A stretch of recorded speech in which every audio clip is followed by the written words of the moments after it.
I flipped a Trump district when I first got elected to the state legislature. It was a district that no one thought was winnable. I was told it was impossible. I was told I was too young. I was told I didn't have the money or the political connections to win.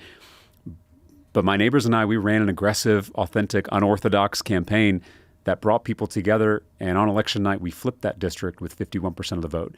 I couldn't win with just Democrats. I had to win with independents and Republicans too. And so, yes, there are swing voters who are choosing between the Democratic and the Republican Party, and we have to win those voters over. But then I learned in that process that the biggest group of swing voters were those choosing between the Democratic Party and the couch. And so persuading those voters, not on policy, because they tend to agree with us on policy, but persuading them of their own power, persuading them that they have the ability to change this corrupt, broken political system. That is also a form of persuasion. It also requires a relationship.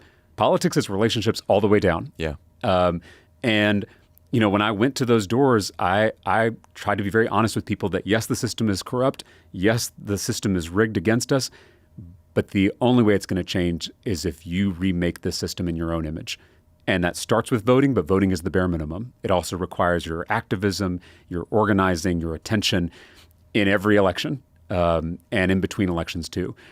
And so we're taking that same approach here. And we are going everywhere. We're talking to everyone, both in person, but also virtually. It's why I went on the Joe Rogan show. It's why I've been on Fox News twice now. It's why I've been on the Christian Broadcasting Network twice now.